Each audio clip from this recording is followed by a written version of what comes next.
Middle Tennessee painter, JoannaHiggsVisitsTheKMA947, the Smoky Mountains, our wonderful Smoky Mountain backdrop, served as an important source of her artistic inspiration.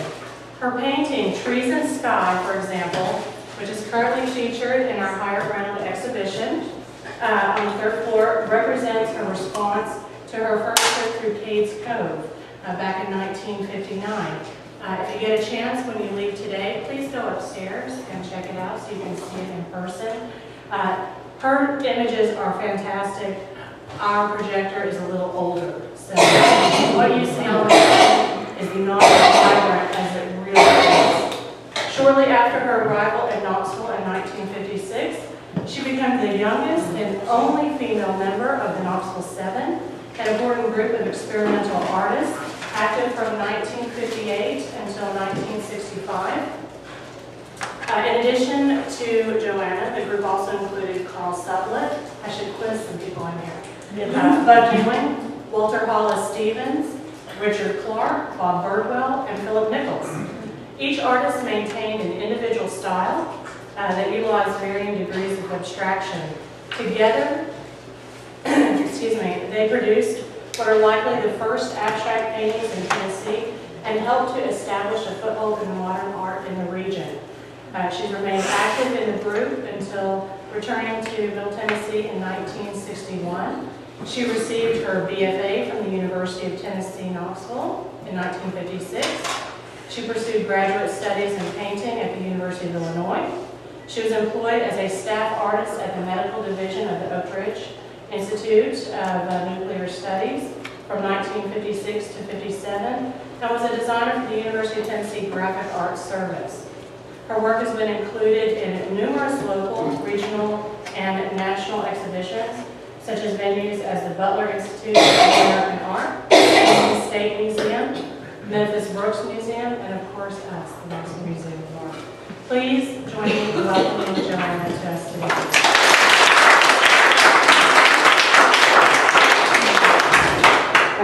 Thank you very much. You want to do any microphone testing?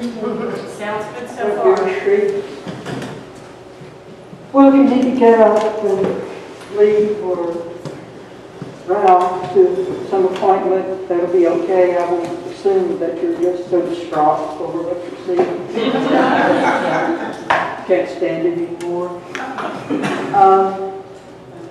I've got about 70 slides, which means you just be kind of dizzy if we fly through all of them, but that looked like a few seconds for each one, I guess. But I just thought that I would show them to you chronologically and start with this one, which was done in Mr. Ewing's painting class when I was a senior in 1956.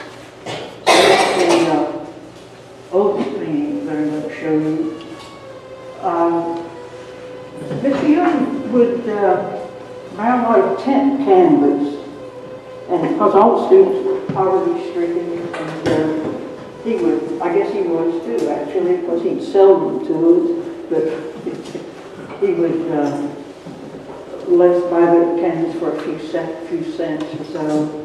And so this was painted on that cotton tent canvas. And he would have students or somebody pose for us in class. And so it's one of the few paintings, I guess, that I'll show you that was actually done from life. I did my junior year at Vanderbilt, and then went back to UT when I was a senior. And while I was in Nashville, I went down to Watkins Institute downtown and took drawing. It was sort of a public institution where anybody could go, and so I had spent that year there just doing a lot of figure drawings. And so essentially that's what this is. It's painted over a canvas that had been painted on earlier, and so I sort of started at stock. And most of the color was already there when I did this, essentially. Drawing colors. I remember Mr. Ewing came around and said, well, a little more of that yellow across the skirt down there. And that's about probably, well, maybe I'd already done a little bit of white on the sweater and a little bit of work on the face. But, somehow or other it came out to look very atmospheric. And so I guess that's one of the things that I like about it. Probably it's one of the few things that my mother really liked, and so she hung it in one of the bedrooms in the house for a long time, so it's still there. This is a print. I don't know if you can see the small print up at the bottom, in 1956, and a dry point. Dry point on copper that you would actually, with a sharp needle, draw on a copper plate. It's not etched through acid like an etch is. And it's really only 12 by 18 inches. The thing about the slides is that everything looks like the same size. So the little bitty ones look like they're just as big as the great big ones.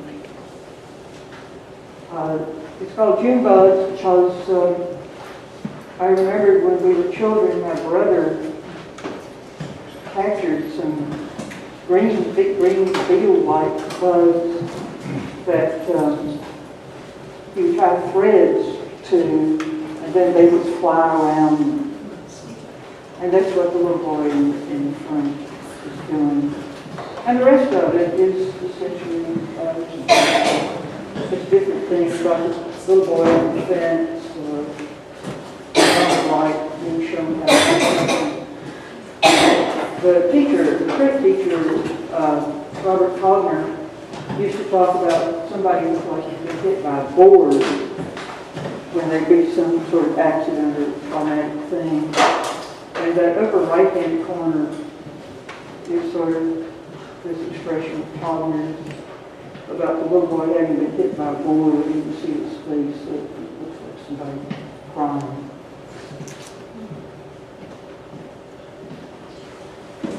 After I graduated, Mr. Ewing had a call from Dr. Brewser, the head of the medical division in Oak Ridge, and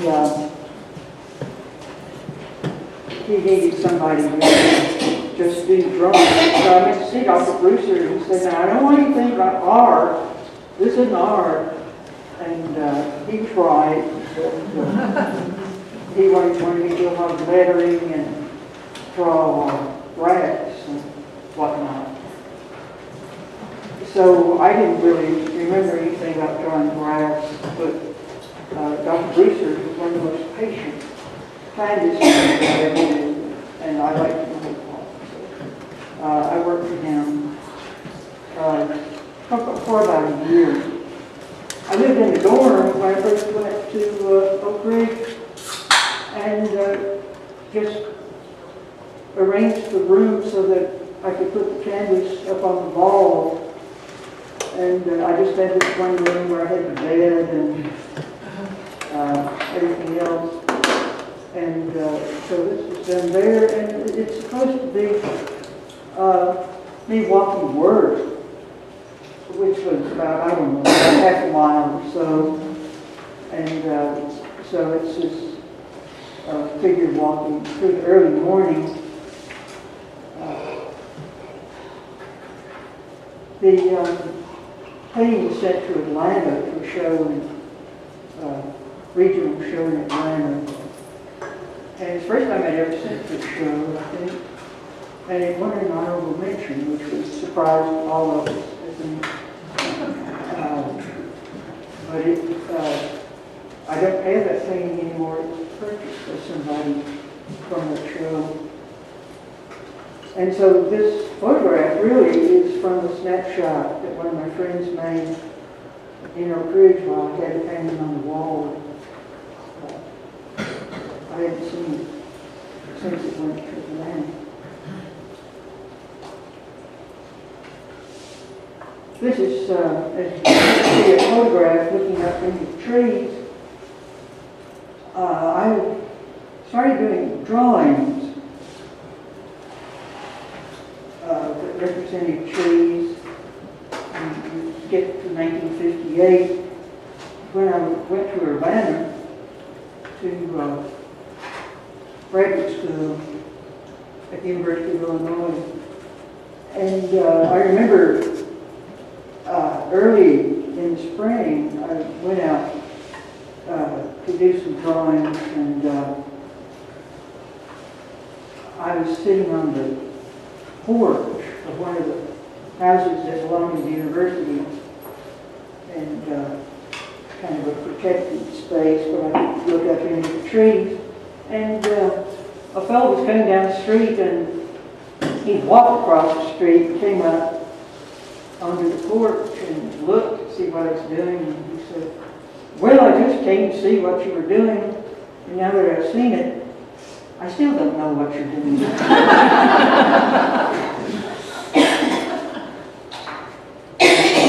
And it's a similar period, and looking up into the sky. I was very interested in things moving around in that period. I did a lot of things that we call leaves blowing. There was a lot of talk about abstract expressionism, particularly about the cooning, and about the paintings looking like things were moving, and his paintings in particular. And this is sort of on the line of things that doing. I did this painting when I was in Urbana. For a long while, I had a couple of onions sitting on the table where I was painting, and they just sat there for a long time. And finally, I did this using the onions. My aunt said, my mother actually hung this painting in the house later on, and my aunt said, "Well, it looked like roosters." I never did know why she thought it looked like roosters.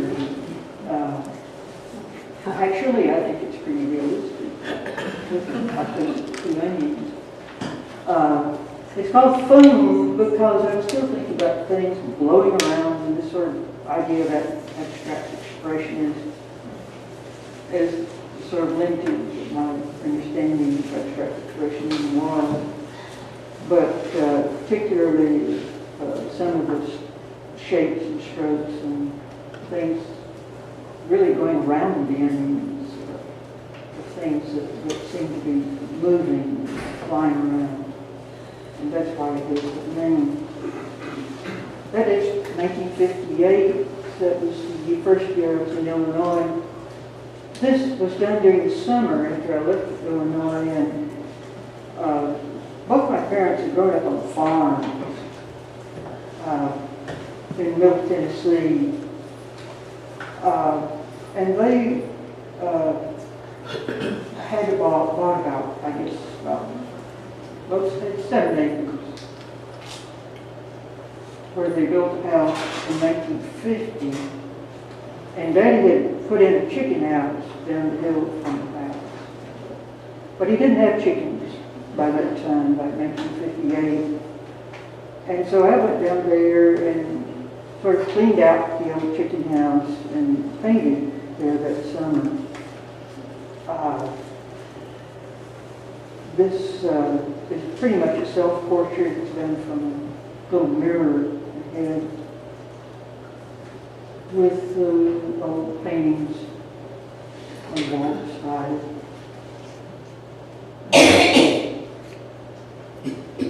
I don't know if you can you see the sizes of things where you are? I don't know if you can see those. Yes. Well, I will tell you if you can see it.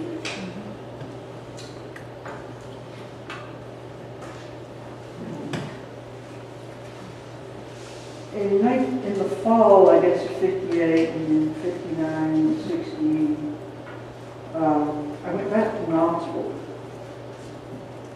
I really liked the bridge, and somehow or other I had the idea that maybe instead of majoring in art, maybe I'd really like to be physics. And went back to UT thinking I might become a physics major. That didn't work out very well. I know I was taking a first year chemistry course, and I held up this test tube and say, "Oh, cadmium yellow, phthalo blue," and but I was not very well prepared for those things, and gave it up and started. But I stayed in Knoxville for a while and started working for UT Press, and that's where I met Dick Clark. I guess, well, I'd already known Dick Clark, Richard Clark. Because he worked there some too. So I started going out with the Dick and Holly Sublett to the old marble quarries outside of town. And so I've got a few things to show you that were done on those trips that I made with them out to the quarry. And they were doing watercolors, but I just was drawing with ink on tracing paper. Really, somehow or other, I really like drawing on that tracing paper I had, so I just did that. Now I'm still thinking about things moving around. It looks like there's some sort of windstorm. And that's 1959.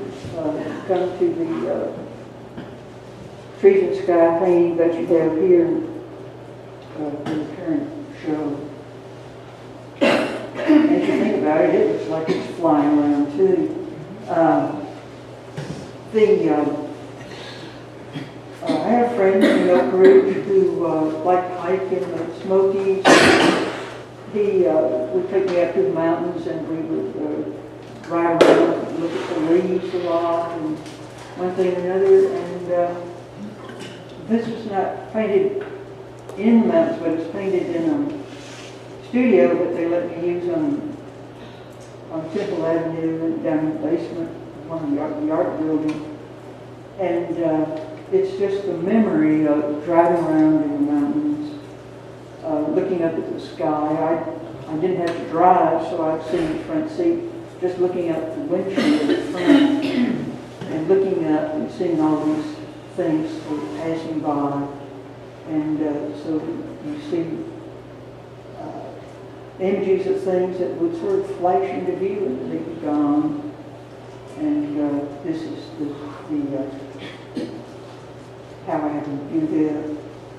It's in 3 pieces. Mr. Ewing said one time somebody asked him why I'd done that, and I really don't remember why I did that. I just sort of did it. That's your prerogative. Why, I guess, or something. I don't know.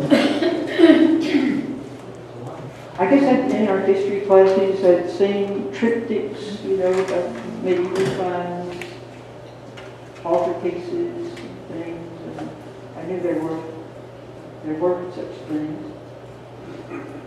Because I didn't know that you were supposed to be able to open and close them and things. I didn't know about that. This was also painted while I was working in the art building on Temple Avenue, looking out the window where we had a view of the hill. And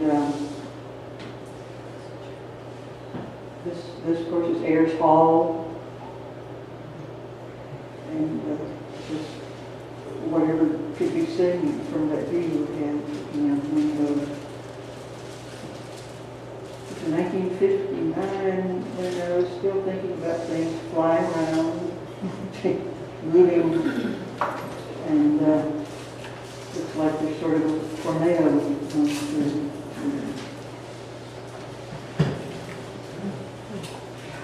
Then in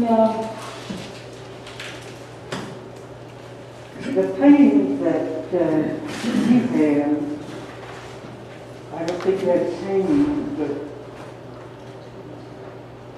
there's one that the museum owns because it was one of prize in the Knoxville Art Center show, and it's a purchase prize. So well, similar to this one. This is sort of the third one of me walking through the landscape. They're all sort of similar, and yet they're sort of part of the series. All about the same size. All painted with the face sort of blue, and never helpful, it seems to me. Holly or somebody said, really on the color you paint people, but just sort of thought, well, that seems to be the only color that works. I was also interested in Broidel. I don't know if you know the painting by Peter Broidel of the Harvesters. It's in the Metropolitan Museum. But I was interested in how he used arrows. And actually, I've done that here, except the arrows going the wrong direction actually. But you see this sort of triangular shape going toward the left. And you find those coming back in my work, because I've really been very interested in how those are used in compositions.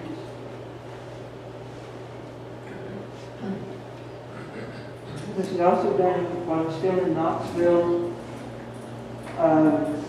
Has to do, of course, with trips to the mountains. It was made in the studio. It's not from a photograph, just painted from sort of memory of what things that I've seen. It still is. We painted with short-handled brushes from the hardware store, these 1-inch brushes. Because Mr. Ewing tried to sell us brushes, long-handled arch brushes, but as I said, nobody had any money, so we just painted with the cheapest thing that we could find. I went back to Illinois, finished my degree in 1960, 61, I guess. And Illinois, of course, everybody knows, is very flat. And people used to make jokes about how flat it was. And Herbert Reed came to talk while I was at Illinois. And we had this sort of gathering of students with Herbert Reed, this famous English historian, art historian, critic, and about the brightest thing any of us could think of to say. Somebody said, "How do you like Illinois? Flat, isn't it?" So I don't know. But I did this when I get these ideas when I'm walking home, leaving the studio one afternoon. It was about sunset. And I really saw this red stripe going across the horizon.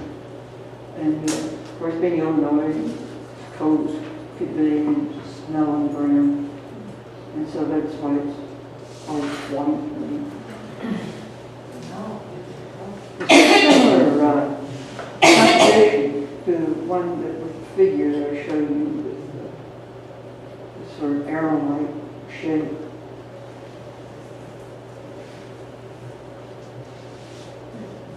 Then, when I graduated, got the MFA from Illinois, I got a job at the Methodist college called Lambeth, but it's in Jackson, Tennessee. And actually, I stayed there and never did move on. I left about 1982. And when I went, I was the chair of the art department. Actually, I was the only part of the art department. The only art teacher.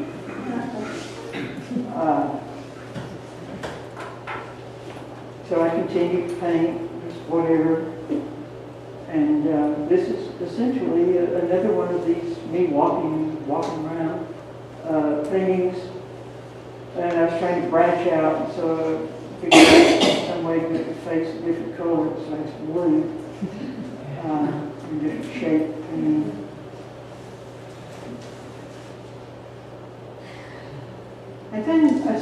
also started doing these chalk drawings, just going outside and painting whatever it was.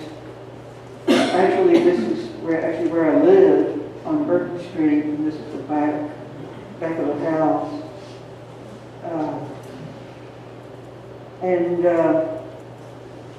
I'm still showing some with the Knoxville artists.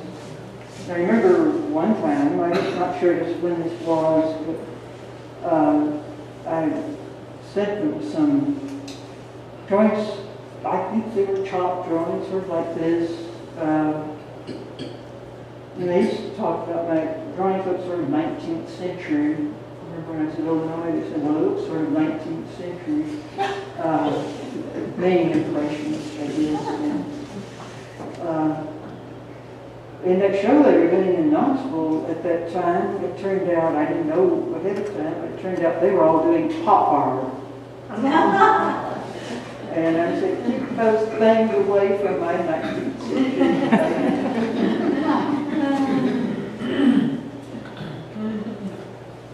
I don't have the drawing for this painting, but it was done from one of the chalk drawings. Again, it's sort of looking out behind the house where I live. There's a very small house, a big house in the backyard. And that's what's in this painting. We used to put white lead on the canvases with sort of brown paint on.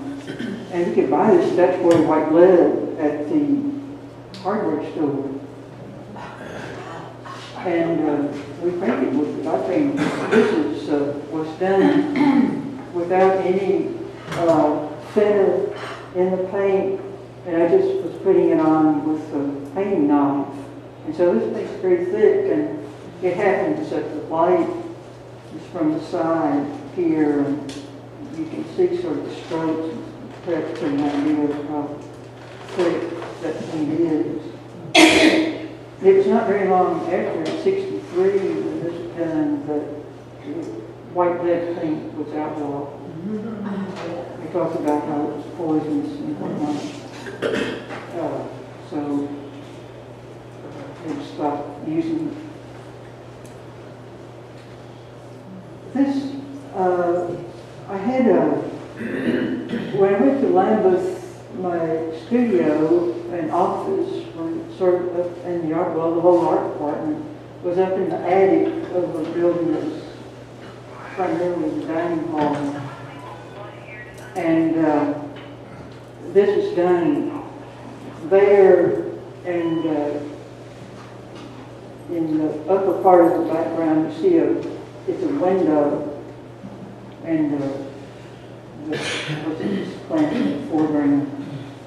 I pointed that out in particular because the next painting was looking out that window. And if you go back, you see a little bit of the house across the street and the trees. But this was a big painting, 67 inches high.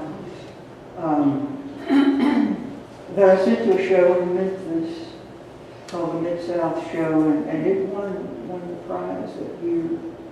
Was $1,000, and the biggest prize I ever won. So that enabled me to go to Europe that summer. My mother and I went to Europe that summer. It also enabled me to buy a camera because I never had a camera before leaving. And people, I think, were sort of, in Memphis, were sort of aghast that the judge had chosen this painting because they thought it was, I expect they thought it was very old-fashioned looking, kind of 19th century, perhaps. And also, they probably I think some of them thought that it was some sort of graft going on because the judge that year was Dean Weller, who was the dean of the School of Fine Arts in Illinois. Brad Bradley. Somehow, I think some people imagined that. Who did you say? Weller, Alan Weller, From Illinois, is that what you said? Illinois, From Illinois? in Urbana, not the one. I'm from Champaign. I'm a graduate of Oh. University of Illinois. Oh, So okay. I know most of the artists there, but that name isn't familiar to me. Well, maybe it was before your time, I don't know. But he was the dean of the College of Fine Arts, whatever. In Illinois?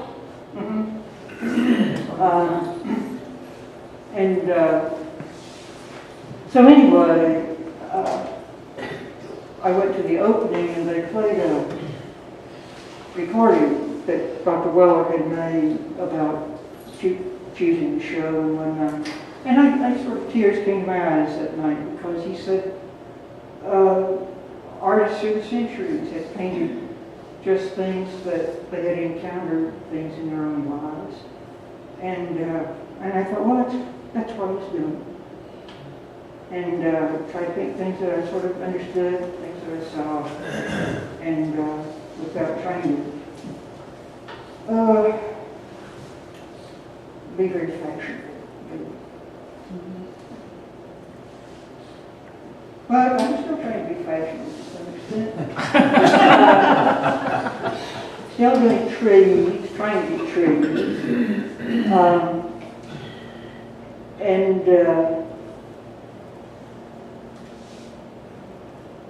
I ran an experiment with my art appreciation students. I showed them there's some wonderful Mondrian drawings, paintings, trees, and you can see them going abstract. Some of them are very realistic, and they get more and more abstract. And I'd show them, they didn't know who had done what, but I'd show them a few Mondrian things, and I'd say, you think this looks like trees? And they'd say, yeah. You think this looks like a tree? Yeah, yes, it does. Then I'd show them one of mine, and say, no. But I think it's because, well, I just hadn't quite learned the lessons from Mondrian. But I think it's the viewpoints. I had sort of looking from the side and looking up, and not just one viewpoint, but several viewpoints. And so, one of those efforts.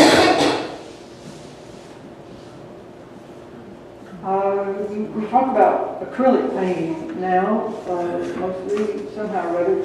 Back in '65, we were still talking about being polymer, tempera.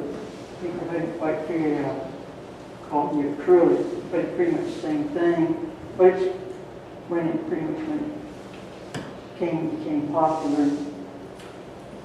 This had to be done because some student I had to make up some time. He was working on a painting, and a friend of his was sitting there talking to him. So I took advantage of that and did this painting while they were there. So it's another one that was done actually from life. And it's done in the art studio, and you see prints stuck up on the wall, Van Gogh and the trees, and Donier drawing, and a little bit of the Goth. But they're just things. And also a window over on the left-hand side.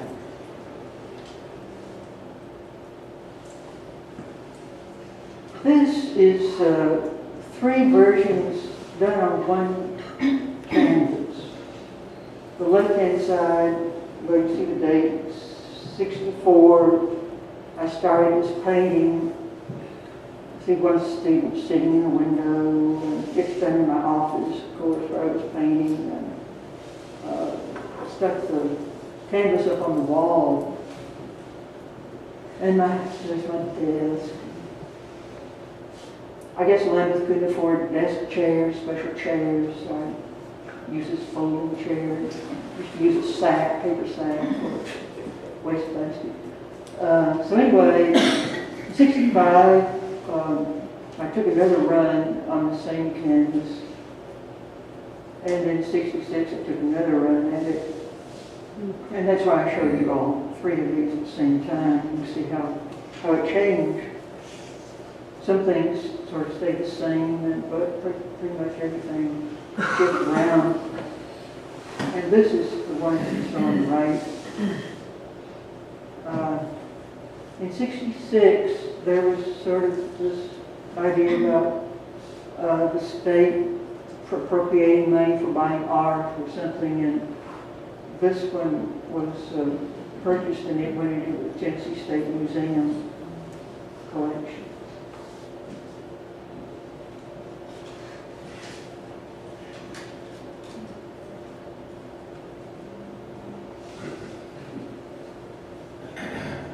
Then in the summer of '66 is when my mother and I went to Europe, and we went to Amsterdam and saw some Van Gogh things. We went to the Van Gogh Museum. And when I came back home, I thought that I would try going out and drawing some things. I had a piece of bamboo that came in a shoebox. Just a strip of bamboo that I think they intended to be a shoe tree. And I was drawing with casing paint, just thin with water. There was a big bush outside the house, and I thought it looked sort of like a mushroom cloud, but there was a lot of talk in the news about atomic bomb tests. And that was one thing on my mind, I guess, when I did this drawing in the bush, it had sort of a double image. Then the Vietnam War was going on, and this was done photographed in the newspaper or maybe Time magazine, I'm not sure which, but the Buddhist monks were marching in the streets. And you see an image of a soldier on the right hand side.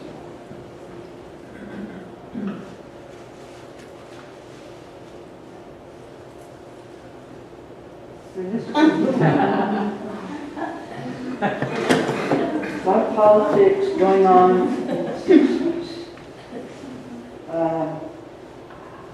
This is from old people that I saw in the magazine, a photograph of somebody like this, that the people were going to conventions and like talk about going on, things going on. They're really done quite quickly. A lot of my paintings take a long time, but this just, they see you sort of done very, very fast.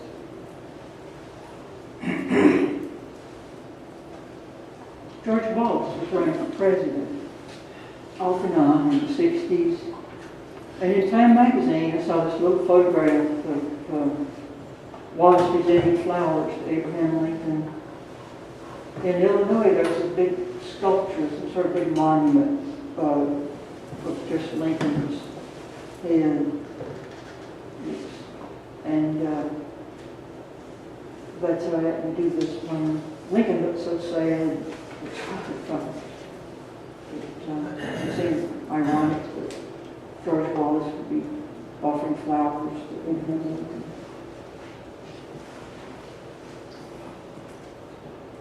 And I did some drawings. I had to have a little round mirror that's 16 inches in diameter. And somehow I decided to start trying to do some round things. I thought, running out of ideas for rectangles, try round things for a while. And I did a series of drawings, nobody posed for them, but just images of things that were going on around me, people, things I've heard people say or do, or conversations that lined up. They're done, usually started with pencil, a big soft pencil, and then some of the color, then with acrylic.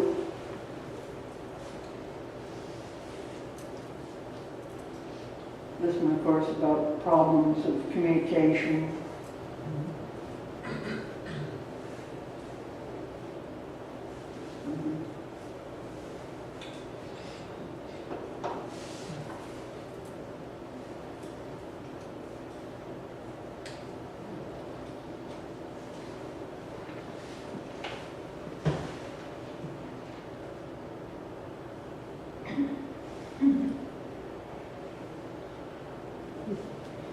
Then this one, bigger paintings, but kind of still running along the same lines about the difficulties of trying to explain to somebody what really happens in mind.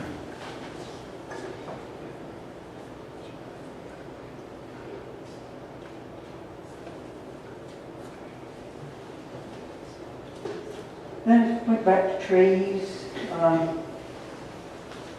Sort of gave up on politics, I guess, for a while. 68. I still have this in my studio, those of you that have been there. Still looking, trying to figure out how to do trees. Sort of gave up on doing trunks and the branches, and I would just leave those out and try to do the leaves.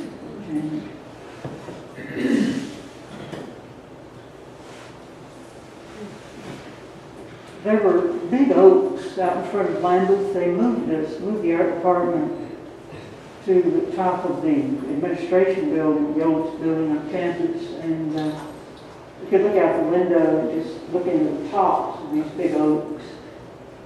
And so this is a winter theme, so it's all these browns and grays. And I worked on it for quite a while, and sort of eventually it sort of evolved into these more geometric shapes of the circles rather than so many irregular shapes of the trees.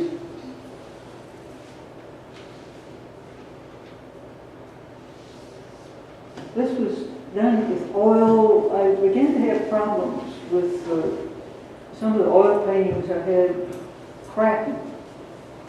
And this is one of the paintings that I destroyed because it was cracking later on.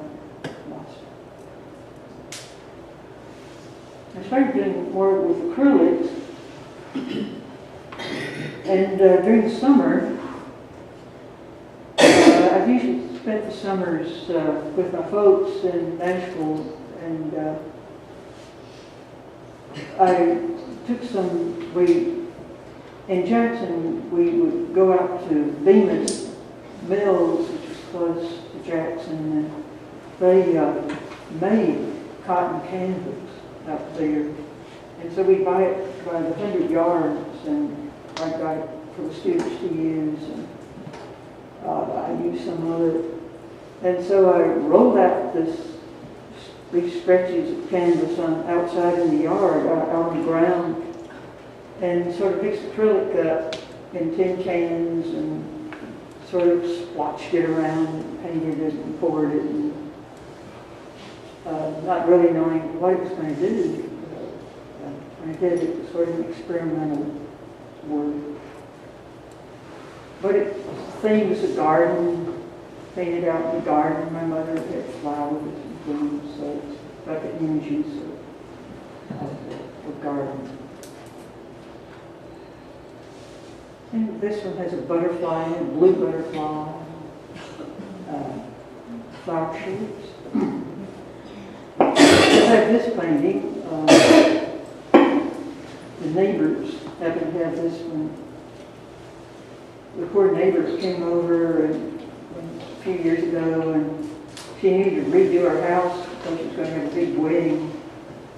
And I said, well, I don't know what you think about this, but I like hanging these big paintings. And so she repainted one end of her dining room to dark blue, and this sort of covered most of the wall in her dining room. She asked me how much it would be, and I didn't want to tell her because I thought, oh Lord, she'll just worry about how much it costs, and she wouldn't know if that's all she'd think about. So I told her if she could just borrow them. So now we got 7 that borrow them.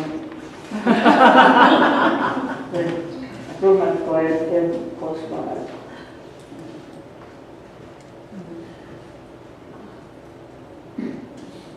I did a lot of watercolors one summer, back up to 1971. I need to go a little faster. For 10 o'clock. We got This one, Country Fork, kind of a takeoff on landscapes. It's called Forks, Country Fork, this and that. And then there's a Shady Fork.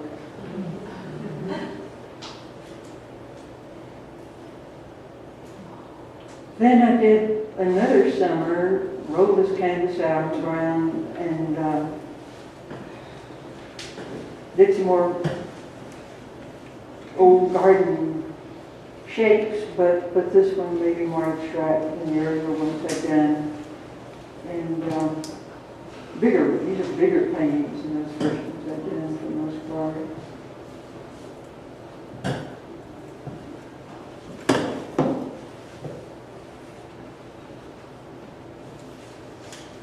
Not thinking so much about flowers, though there's still some sort of natural shapes. More about white.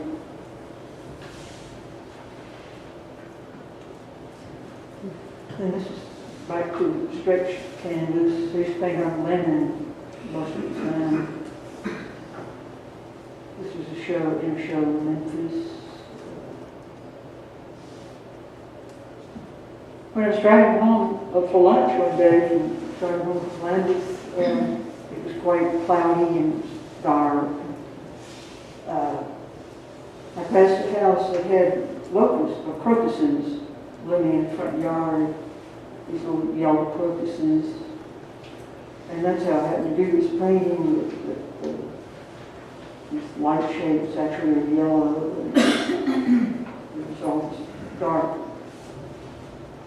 wintry color around me. Then I began to do some more geometric things along with the organic shapes.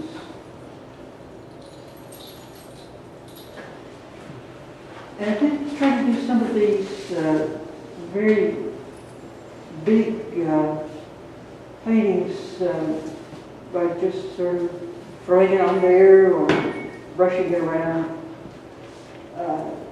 This was one that I liked perhaps better than any of the others. I kept this one.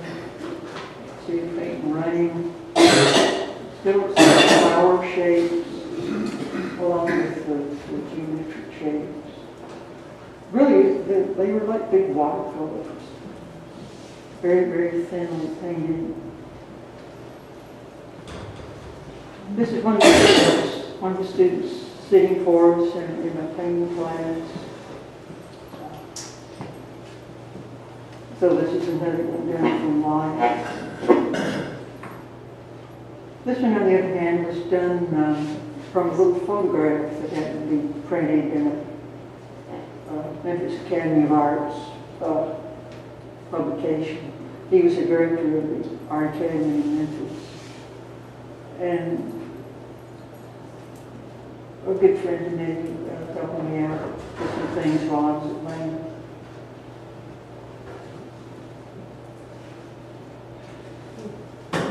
And once in a while, I try to do something sort of abstract.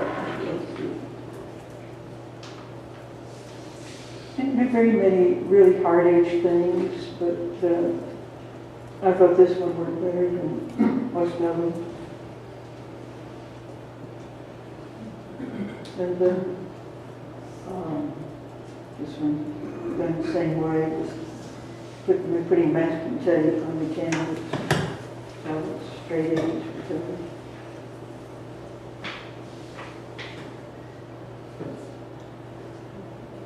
And I was always very interested in the shapes that the sun makes shine through leaves or sometimes through little big pinholes of some sort. And this was actually the window shade in our bedroom. And I had made a photograph of it. And so this painting was done from that photograph. This sort of thing would have to be done from a photograph, I think, because the sun keeps moving and everything keeps changing, so we can stay the same on the painting.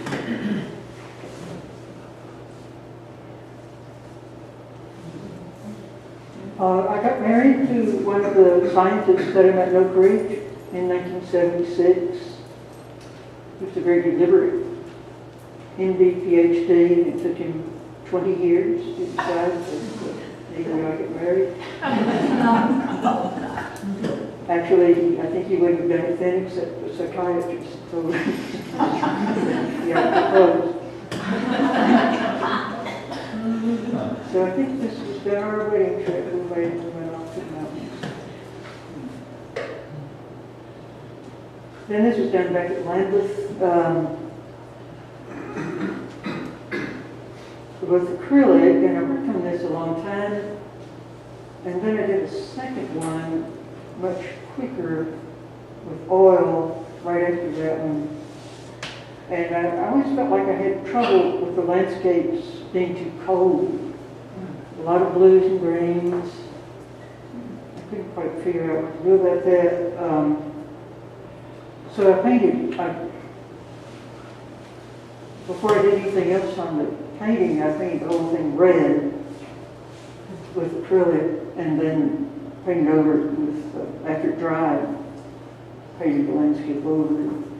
And so you will see little bits of red peeking through the paint. And it's the same view, just a different version. Trying to figure out what to do with different parts. You've probably been to Cades Cove, one of our favorite places to go.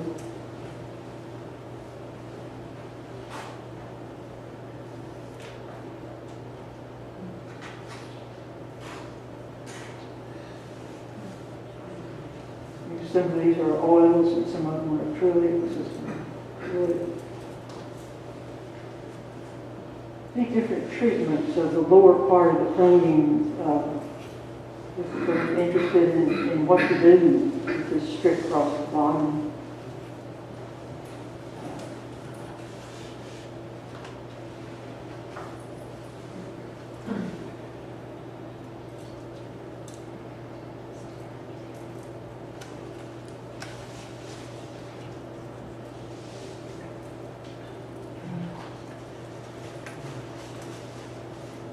You can see I really got interested in doing this case goes clean. I sort of broke away from that case code to do some things, other views of other places, just Park Clyde.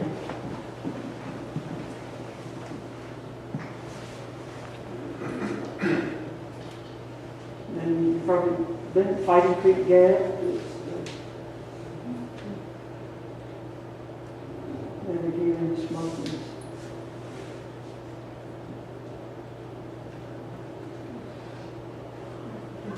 I have some cousins that live in Johnson City, and they invited my mother and me to join them on a trip to Rome Mountain July the 4th when the flowers bloom. Rhododendron bushes cover the top of that mountain, and they were all in bloom, and we went up there. So we picnicked up there, and so we did different versions of this from a photograph that I made then there. Then I did several little paintings from photographs. My mother gardened, as I mentioned. This is my mother working out the garden. And in Nashville, there's a museum and a botanical garden called Chiefwood. And I did some paintings of people sitting on the bench in the rose garden. It's my husband and my friend Geneva sitting there. We had this sort of funny thing about Doug. My husband Doug thought that when you crossed your legs, your ankles should wind up close together. He had very long legs. And Geneva, if you notice, sitting there, she's the short one, and her legs sort of spread out. Her ankles aren't close together. And sometimes Doug just couldn't understand why people sit like that. that's sort of the natural thing. You're sitting there with your legs crossed and sort of inspect where they are.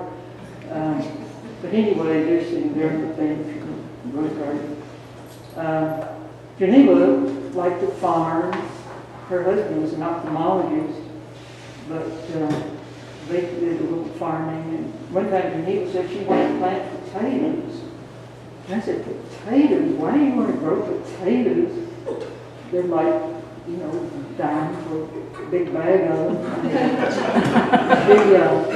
She said, no, I would grow my own potatoes. So they planted some that year, and that's Doug and me and her husband Robert harvesting potatoes. I think I look like one of the broiled peasants. That's the one that's big bag.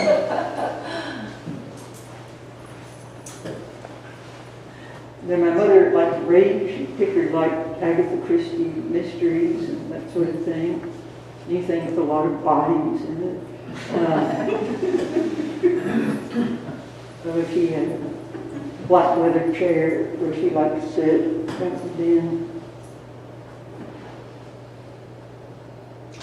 Then this is my husband Doug. You can see his feet. His long legs.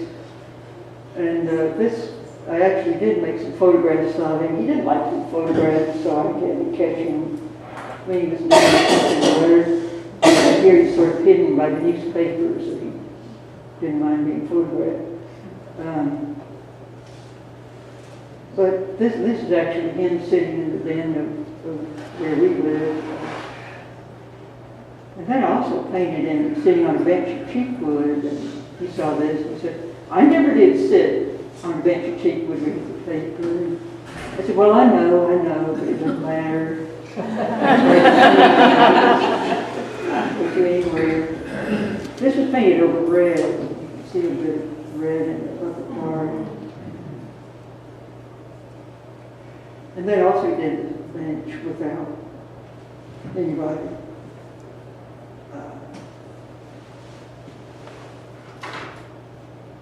Doug liked tennis. He liked to watch tennis. He didn't know anything about football. He'd say, what are they doing? You know? But he had played tennis when he was younger, and so we went and watched people play tennis. And I took some photographs when people playing, and this is done of one of the tennis players. Done very fast. This picture painting was done very quickly. I used to like to do action drawing. They were always my favorite kind of drawing. And this is sort of an action. There was a big hullabaloo about balloons one year out at Warner Park, close to where I lived, and I went out there to watch the balloons and took some photographs. And this is a composite of a lot of those, a lot of different people in the crowd.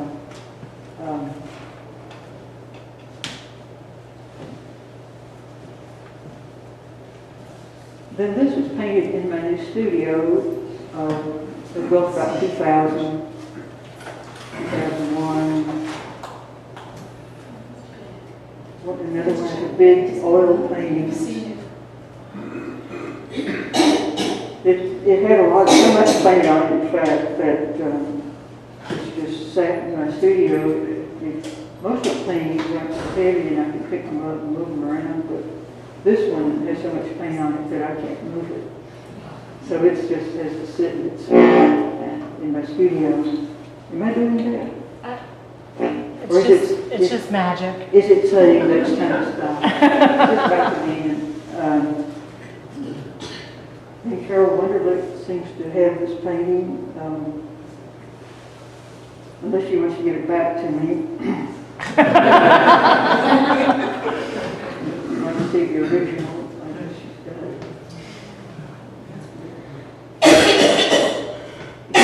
The arrow in this painting about 1990s and 2000. I've been thinking more about these 17th century landscape paintings, 18th century paintings, things with the arrows. They really are quite geometric. And this one has a similar composition to the tulips. I actually have had deer in the yard coming around, and the mother and the baby deer, and photographed one year. And so I sort of did this painting, putting the deer in it. There's a Corot painting, I think it's in the Philadelphia Museum, that has a couple of farmers in it, and it's got some trees and other things in it. But I was fascinated by the circle. There's a sort of circular shape for the trees, and then a vertical bit on the right-hand side. And the intersection of the circle and the rectangle really is fascinating. You know, a lot of this composition is based on that Corot.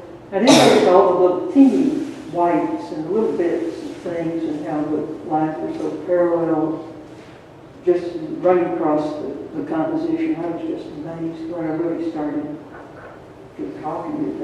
This is really exactly a copy of it. But the more I looked at it, the more remarkable I thought that composition was.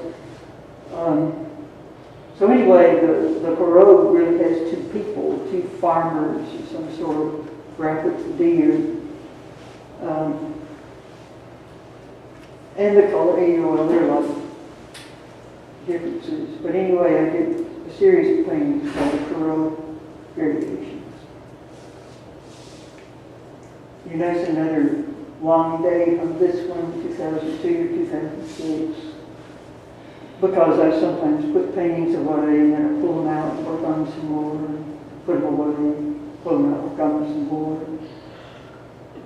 Sometimes when I work on them some more, I have to throw them away. But sometimes they survive. I think that's the last one. Okay.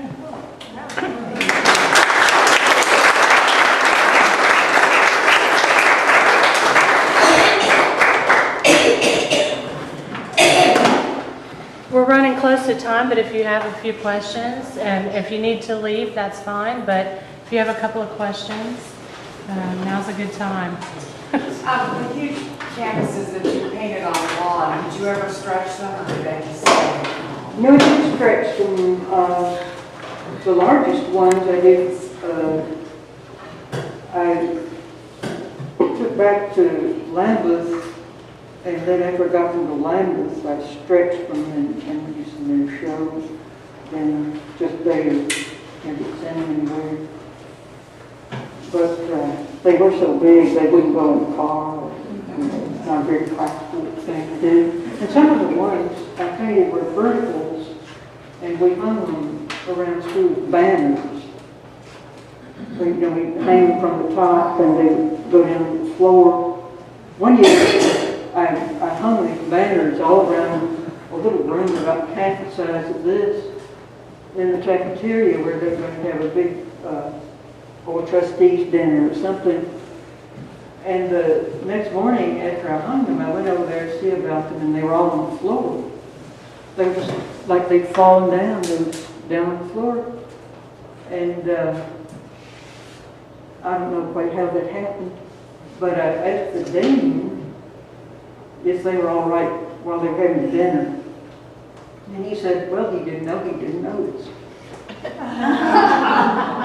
Which was typical of my dean. He was a musician.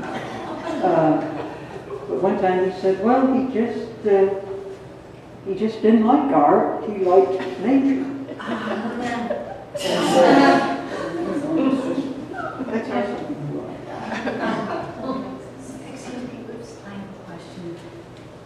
This is a beautiful retrospective, what you're doing. What direction are you going in now? What inspires you, or what intrigues you? Well, I didn't put anything in, they're just the most recent things. I've been trying to do some paintings, things that are for a see out the window studio. I had this sort of idea that I wanted to, at the bottom of the painting, I wanted to do my palette. But sort of, I wish I liked I mean, if you ever want a student to hit you, go up and say, well, I like your painting much, but I really like your palette. Because what they did unintentionally sometimes looked a lot better to me than, what they're trying. So anyway, I was trying to put the palette sort of quads and spots down at the bottom of the painting, and then whatever's sitting on the table, and then the view out the window.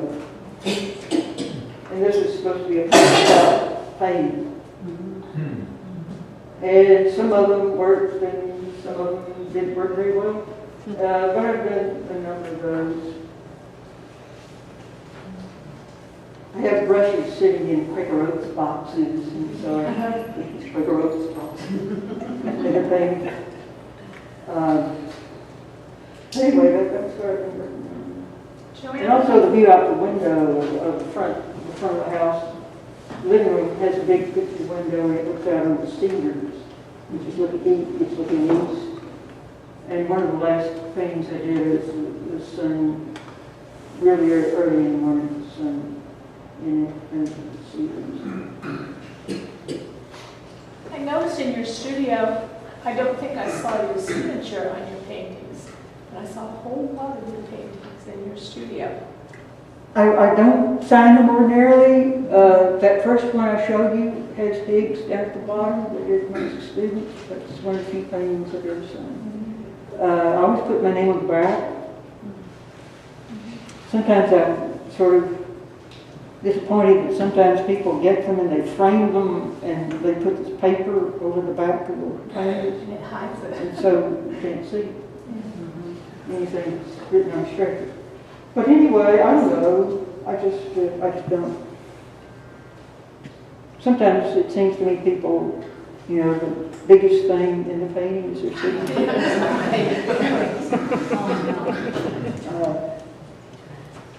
I just want to make a couple comments about Joanna. First of all, I feel like she's a Tennessee treasure when it comes to the arts. And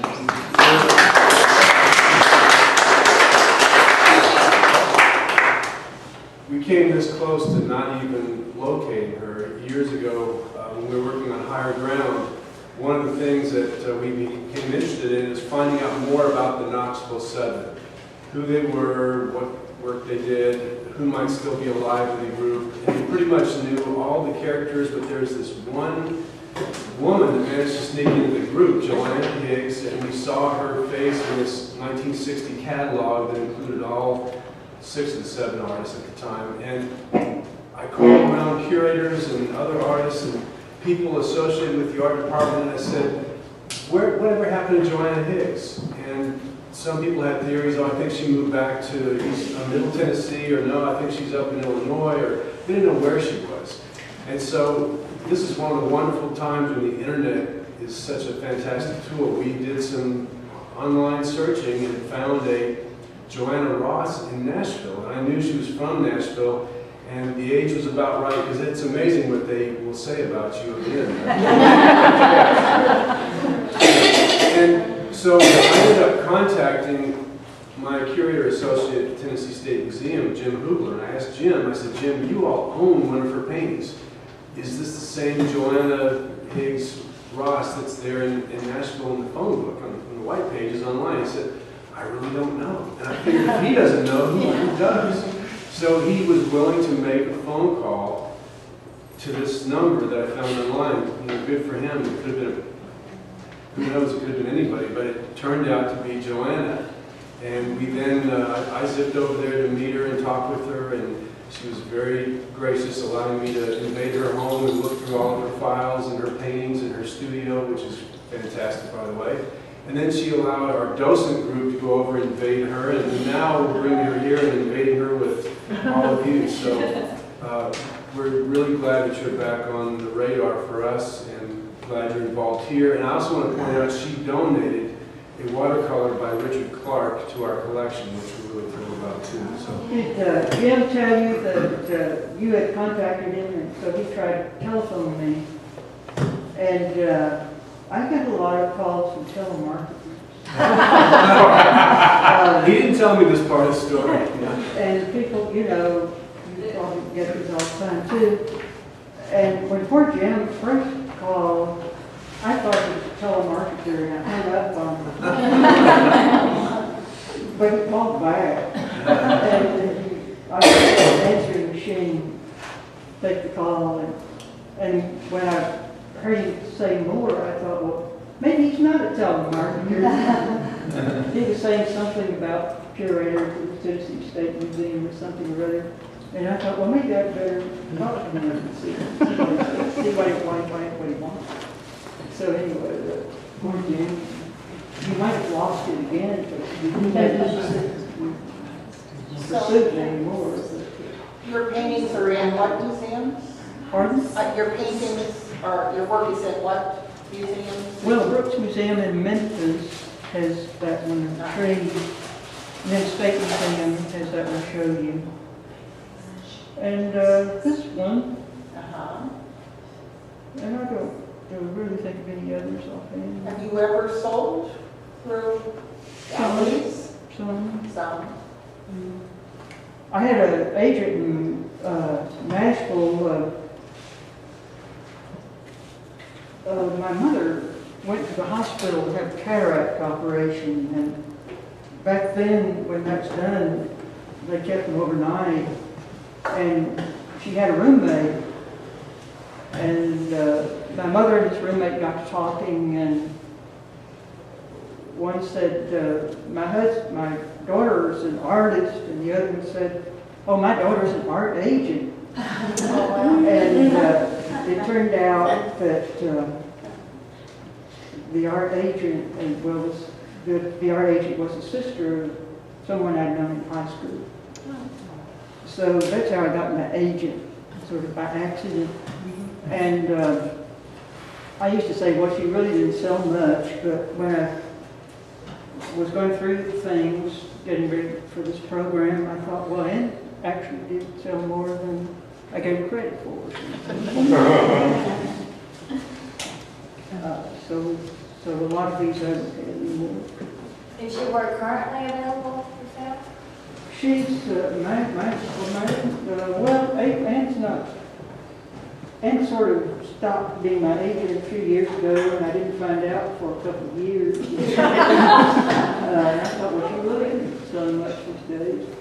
But she had started working for a gallery with a friend of hers who was associated with things from college, and they were just showing the Lipscomb artists pretty much. And so anyway, that's what it is. So if you want anything, you'll just have to extricate it from me, which is not that easy to do. I'm glad you put together this. What, 6 months for you? How you got your whole, right? That's a great document. Really, I hadn't bothered. I had a little bitty digital camera, one of those little bitty things for several years, and it had a computer about 10 years. And so when I needed to do this program, I thought, well, maybe I ought to get a laptop. And this was, I don't know, when I was first invited to do this 2 or 3 months ago. So it turned out there was an Apple store down in Green Hills, about 3 miles from me. And so I went down and bought this laptop. And I thought, well, my camera's not really very good, so I bought a camera.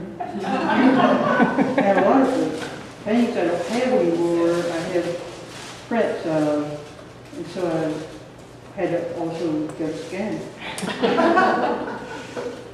So it's really been a good thing for me because I had a lot of stuff sort of sitting around in boxes that was disorganized, and it has made me take the time to sort of organize it. Because I've got like 250 pictures in the computer. Spared, you didn't really get all of them. But it did make, I wouldn't have done it otherwise, because I went through these and I thought, oh Lord, what size is this thing? And what's the date of this painting? that sort of thing. So I do try to sort of go back and go through a lot of papers and stuff I had that had records, all that stuff. We appreciate it. Absolutely. Thank you, everyone, for coming.